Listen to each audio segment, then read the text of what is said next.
Welcome to the Strategy and Leadership Podcast brought to you by SME Strategy. My name is Anthony Taylor and I'm going to be your host today. On the Strategy and Leadership Podcast, we interview senior leaders and thought leaders to get their best practices for leading teams, for driving and executing strategy, and other best practices as it relates to leadership and team development. And our goal here on the Strategy and Leadership Podcast is to bring you practical and executable tips that you can use right away to support the growth of your organization or your business. So if you enjoy today's episode, please be sure to subscribe. You can follow us on YouTube for other bonus content on strategy and leadership, and you can join in on the conversation on Facebook in the Strategy and Leadership community. So I appreciate your time today. Thank you so much for listening, and I hope you enjoy today's episode. Welcome, ladies and gentlemen. Today, I'm joined by Victoria Pelletier, who is the VP and Senior Partner of Talent and Transformation at IBM. Victoria, how are you today? I'm great. Very happy to be here. Thank you. I'm super stoked to talk to you. You've got a wealth of experience across so many different dimensions. Why don't you tell our listeners a little bit about who you are, your background, and then we'll fill in any blanks from there. I'll try and keep it short and sweet, but the fact is it's a long history. I've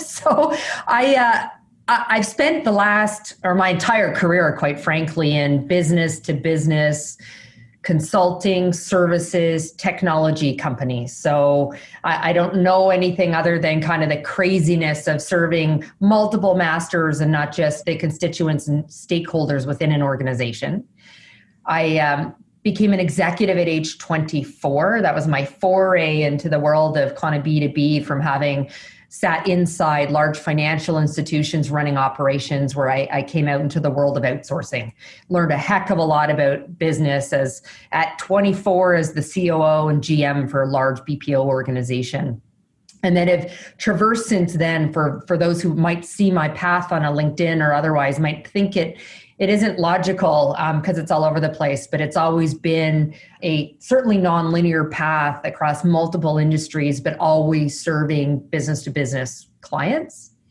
I'm also an entrepreneur and intrapreneur within the organization, certainly within IBM and all the other companies I worked for, but I've built and bought companies as well as invest in them, and still pretty heavily involved sitting on boards and as an advisor to others.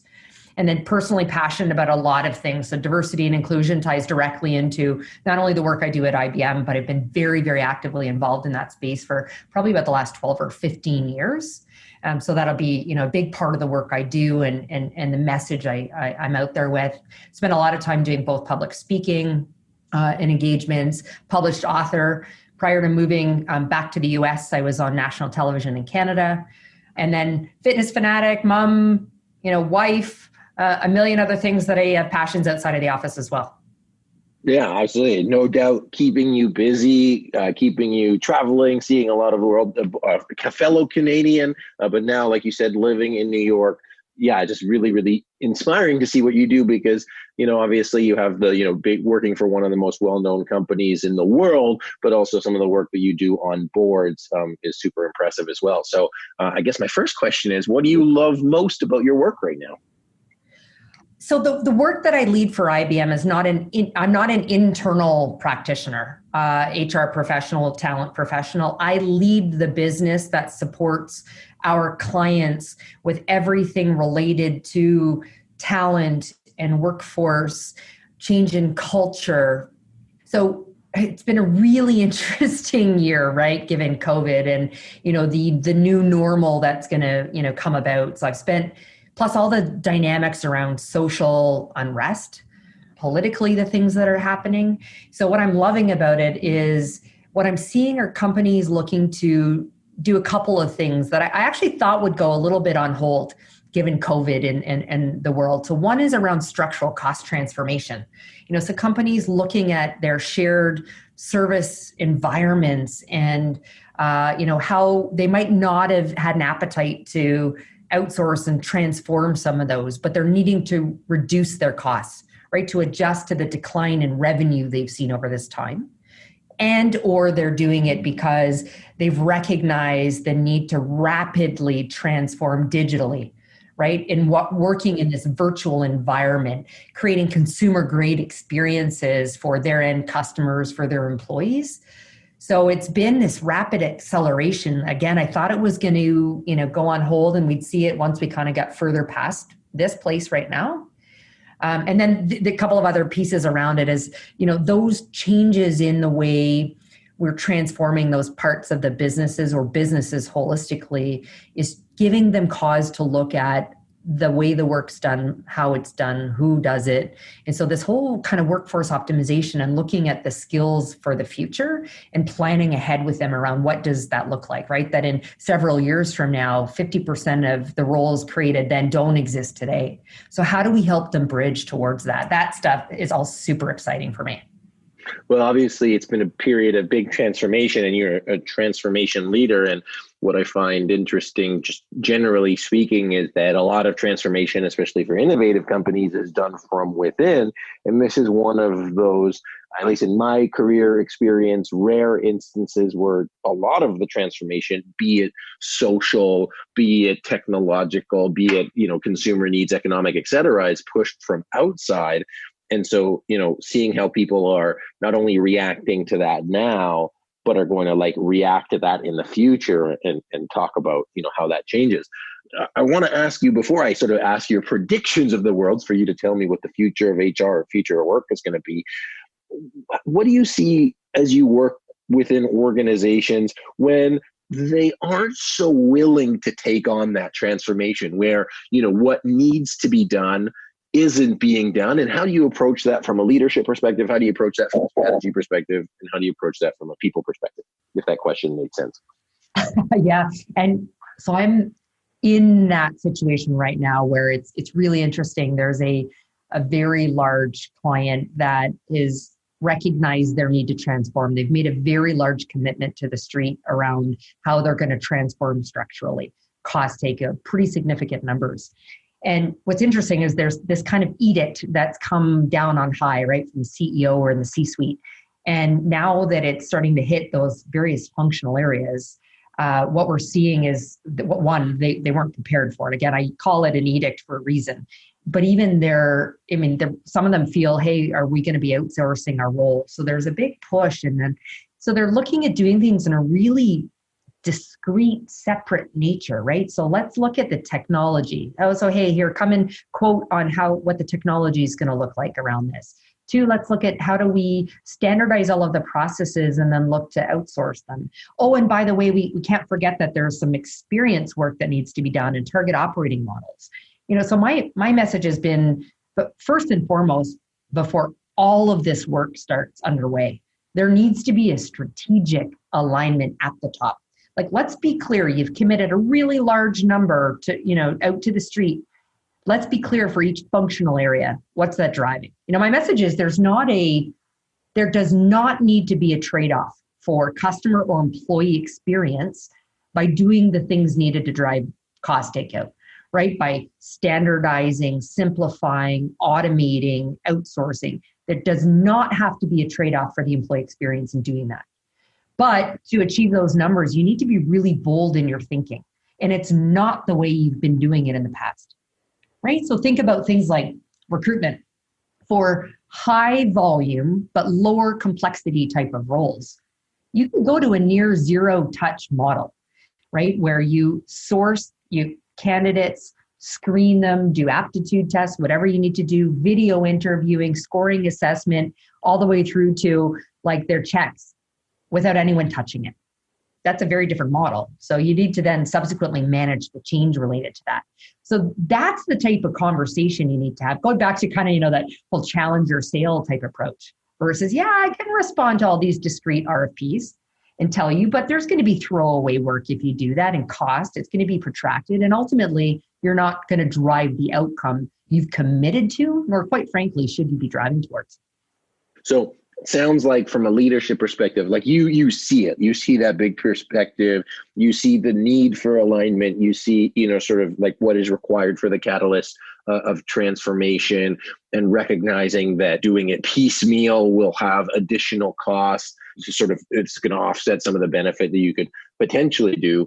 Let's say you're a leader that recognizes that change. And of course, you've got a lot of experience. I'm not talking about within IBM, but I'm sure you've seen it before. You're a leader that sees change. Change is not happening. Like, what have you done? What are some things that our listeners can do to create that urgency, to put people's, light a fire under their asses to say, hey, if we don't do this now, we might not get another chance to do it. What are some of the things that you've done that have either worked or not worked in your past career? Yeah, I don't know if this is a good or a bad thing. And having seen so many of these transformations, I've personally been through 18 merger, acquisition, or related transactions. So those all come with significant change.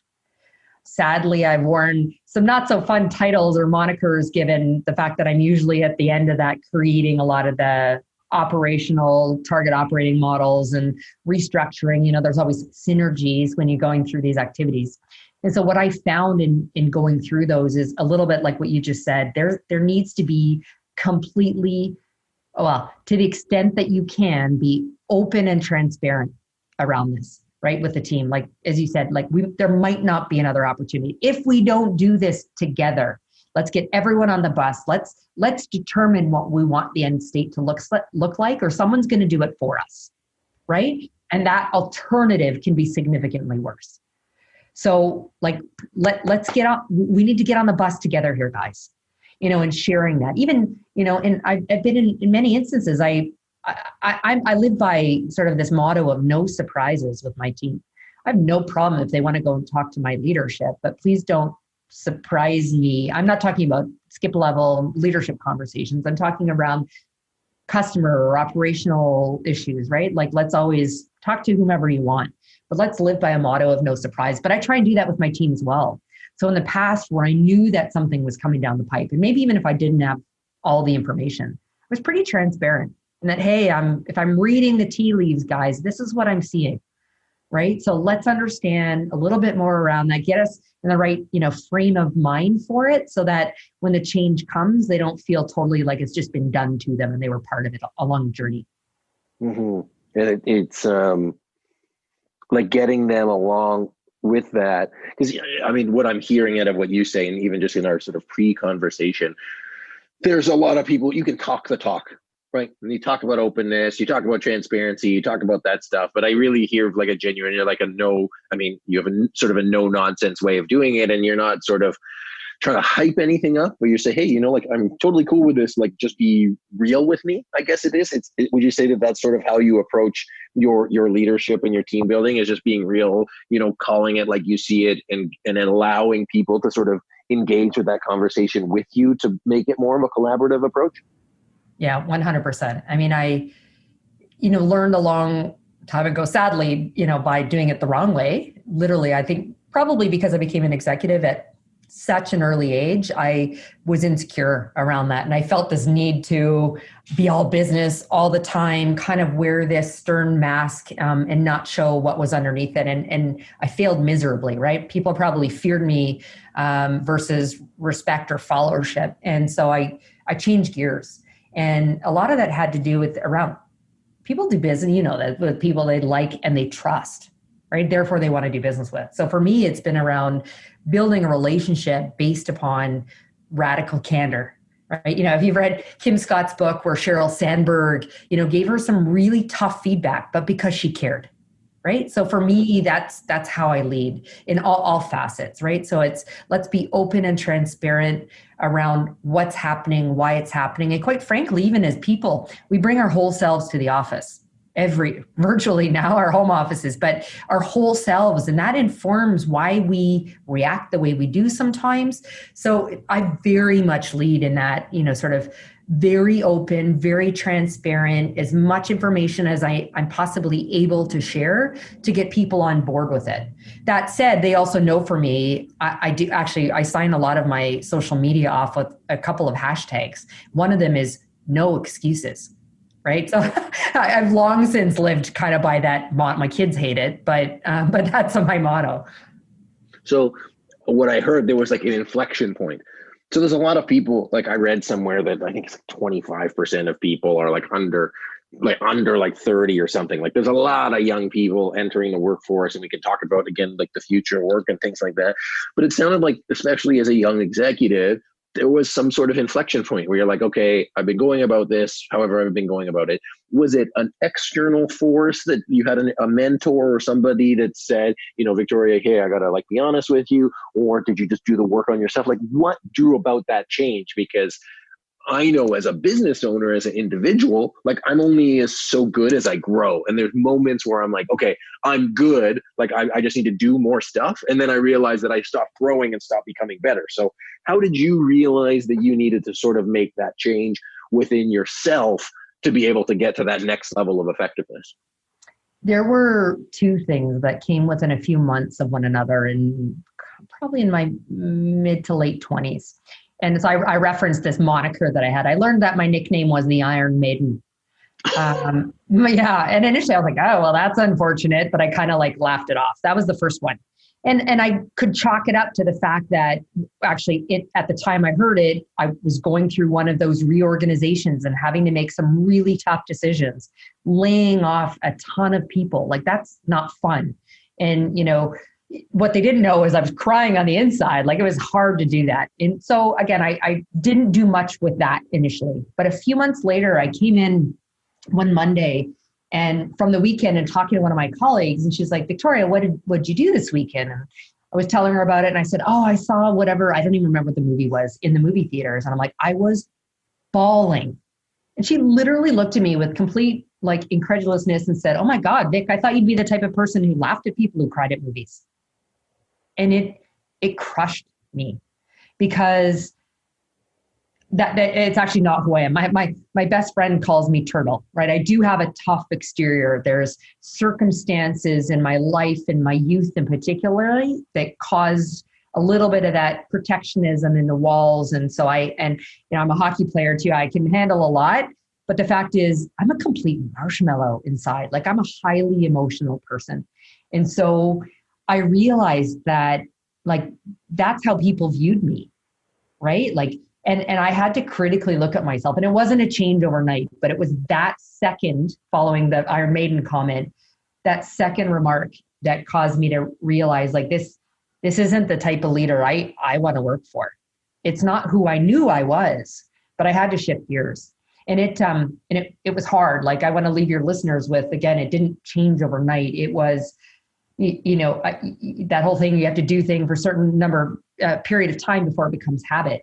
And so for me, that was things like I needed people to understand the whole Victoria, get to know on a personal level. So, you know, they all business all the time, walked into a meeting and I launched right into the agenda. It wasn't natural for me to have some small talk right at the front. I was losing precious time, but I had to force myself to do things like that, to spend more time with people socially and understanding more about their whole selves and what drove them. And so now that's just innately who I am, but it wasn't, and some of that was growing comfortable in my own skin and recognizing, and, you know, I put my hand up readily now to say, hey, I don't know what I don't know, but I'll surround myself with the people who do, right? And so getting comfortable and confident in who I was and letting down some of that guard and bringing that whole authentic self every day. Big lesson for me. That's awesome. And thank you for your honesty and your openness, because I really that was very clear to me and I got that. I imagine, and you probably see this like as you recruit and hire and find new people within your teams, like the converse being true, where they might be too social or too caring, or not, I don't say caring, but you know what I mean? Like less business focused. You're more focused on, especially in startups, like, ooh, I want these people to be my friends, versus needing to have those tough conversations and putting it on the forward for the sake of the business. You know, do you see that flip side in your work as well, where people need to sort of embrace the more business side of the relationship? Oh, 100%. So my work both on boards, I also am part of this organization that funds female founders specifically. And so as I'm working and coaching with some of these founders and entrepreneurs in particular, it's in all facets, corporate life as well as entrepreneur, but I'll just speak to that for a sec. Small business. And so they bring in people, again, they like and they know and they trust, but who have zero skill, right? Like in that area. Like, so I remember having to coach, I'm part of a YPO, Young Presidents Organization, a leader who, brought someone in who, he deeply thought she was going to be able to be successful. And the rest of us in this forum had to say, like, we don't think so. Like, so you got to stop thinking with your, in this case, heart, right? A little bit more around with a business mindset. And it's hard, right? Because you want to strike that balance. And particularly when it's your baby as an entrepreneur, the unknown is scary. And so I often see it as a fall down, bringing in people that they know or trust, but that don't necessarily bring all the requisite skills to the table. Even sometimes recognizing themselves. There's, one board or organization I work with now where the founder is amazing, but like he is not the person who should be raising funds, right? So we've had to say to him, like, look, you actually need to go and hire. So it's contra, because usually you want the founder to be the one who's out there and doing the capital raise. But in this case, like, it's not. So it's having kind of that recognition of oneself, but also surrounding yourself with people around you who are gonna be that radically candid with you. Yeah, absolutely. And building that like within the culture and the expectation, and, whether it's you're more personable or more business, creating that space and freedom for other people to hold you to task for that and know that they want what's best for you. And it's not it's not a personal thing. It's sort of a process thing. Let's switch gears a little bit here, but still like building on that. I want to talk about diversity and inclusion. People are talking about it. It's important. We talked about having, those various skill sets. I don't exactly know what I want to ask you. I just want to talk about it. I know that it's important. I know that people want to do it. I guess maybe the softball question is, what is the opportunity of diversity and inclusion? And maybe a follow-up question would be, what can leaders do to support that being successful? And then even potentially, like, if you are a person who is like part of that diversity thing, everybody should be part of diversity. I don't know how to say that in a different way. How can you make that easier for people? How can we make the whole thing work better for everybody? So I'll let you take that. Yeah. Sure. So first of all, I mean, it's funny. I spend a lot of time, talking about this around. I feel like sometimes like it's just the right thing to do, but at the same time needing to explain that like there is significant business value in having not only a diverse, but an inclusive culture and organization. Creativity, productivity, employee engagement is proven. There's data behind it that shows there are significant gains in doing it. So if anyone in business is questioning, again, ethereally, everyone's like, yeah, it's the right thing to do. No, but like it drives business outcomes, right? So that's point number one. But then two is, you need to be incredibly, not only strategic, but intentional, with what this is going to look like. And, I'm seeing this because of the social unrest, it's way more at the forefront than it's ever been. And, so I'm seeing all of these chief diversity officer roles being created. To some extent, I wrote an article about it the other day, saying the CDO role, chief diversity officer role, is not a token role. If you're really committed to this, right? So make sure it reports to the right level within the organization, right? Usually it's to the CHRO, but with a direct line to the CEO, C-suite, right? Because this isn't an HR problem. Like this is a leadership and fundamental organizational challenge. So create the role sitting in the right place in the organization with the right supporting infrastructure. Don't give someone accountability with no authority. That's personally my definition of stress within the workplace. So give them that accountability to move the needle and the authority to do what they need to do. But then also in doing that, what I'm seeing is there's a lot of people being put into those roles who don't have the requisite skills. They're being put into those roles because they themselves are diverse, but they don't have, this is about influence within the organization, right? That's some tough messaging. You need to understand the data behind it and the strategies over how you're going to be intentional, right? So that would be, the next one. And the third is it's hard work that you need to consistently do, right? So, challenging. It's not just about, And I have a lot of conversation, my best friend, one of my two best friends, one's Jamaican, right? And so she and I have a lot of great, conversation back and forth around, what, this diversity looks like. And I jokingly say I'm not just an ally. I borrow this from this professor, Bettina Love is her name. She talks about co-conspiratorship, or the late John Lewis talked about getting into good trouble. So this isn't just about speaking about out, it's about acting, putting ourselves into uncomfortable places, new places for ourselves. And so we're not getting there overnight, right? There's a strategy behind it, the right team that needs to be behind it. And then we all need to be vocal. Again, so although I say that it's a CDO that reports to a CHRO or CEO, the fact is this needs to be bottoms up as well, right? You need business interest or resource groups that are involved in this. You need people at the junior and mid-level to call out if they're seeing that diverse hires aren't being made or there's not equity in compensation, right? All of those sorts of things. So it's exciting work. I actually think we're probably going to move the needle more now than we ever have, because sadly of all of the, the social unrest and what's happening in our universe right now, sadly. What is, so we talked about influence, we talked about consistency, again, through transparency, openness, you just got to put it on the table and make a commitment to it. It sounds like, and it's got to be organizational wide, top down, bottom up, but it can't be one of those, you can't give it like lip service. You've got to really live it. And it's going to be driven by somebody in leadership who has power to actually influence the change versus, I'm going to use the word token title just to be able to say check the box. Sort of, that's how I hear. Yeah, exactly.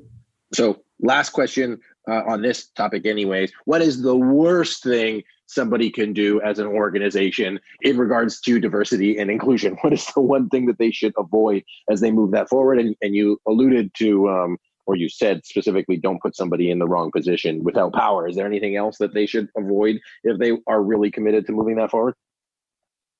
Building the strategy and that action plan without understanding the baseline with which they're starting from, right? So that's the data, right, behind it. There can be some great representation, like even at IBM, we had a female CEO, she retired. We now, have an Indian man, so it's great. But there's still, and we've been so committed to diversity. We recently published our own D&I data through our corporate social responsibility report. And we still have a long way to go, particularly with women, and actually our, Black and Hispanic community. We've been it's easier to measure, by the way, just for your audience, in North America and actually in the US particular. In Canada, it's typically only by gender. The rest is optional self-disclosure. In the US, we've got a little bit more data. And so, big miss for leaders looking at this is to build a plan without understanding their current baseline. Where are the trouble spots for them? Where are they losing people? Are they even hiring, right? It's their sourcing strategy to bring the right people in, and then are you losing them? And is that because it's not the right culture or an environment for them? Like, what is it? So huge miss if you're not starting with an understanding of where the starting point is. Yeah, and not what you think it is, because I'm a white guy. I could look and say, no, our diversity is fine. It's like actually ask the people who are, ask the people in the organization, or, obviously get the data is the best case, but, ask the women and people of color and different backgrounds in your organization how you're doing. They will give you a different answer than, respectfully, the white guys on your board. Yes. Right. Okay, I know we're wrapping up our conversation here. What do you see for the future of people? What do you see for the people of future of HR? What do you see for the future that our future leaders on this call and in the listening to a podcast should keep their eye out for as they move forward in their leadership positions? I mean, the future of work is very different, right? I mentioned earlier that 30 to 50% of the roles over the next several years don't exist today, right? So there's a need for individuals and future leaders to constantly be adapting, learning new skills, right? It's amazing to be a subject matter expert in one area, but things are changing so rapidly. In taking charge of one's own career and as leaders of people, there needs to be a recognition for that. There needs to be a tie out strategically, going back to this whole how businesses are transforming. I say, as I talk to CHROs and their leadership teams, that the whole workforce and talent strategy is not an HR one. Like, this is a business challenge we're solving for. So you need to be completely connected with the strategy of the business. Where are they going in 3 to 5 years, right? What are their tactics and how are they getting there? And therefore, what are the skills and the people they're looking for? And then you work through this exercise of optimizing. Like, are you buying that talent in? Are you building it from within, creating mobility for people to move around? Are you automating through bots? Like, what does that look like? So it's about being incredibly flexible and open-minded and completely open to change and adaptation to be able to adapt to whatever's coming at us in this new future of work. And how fast is this change coming?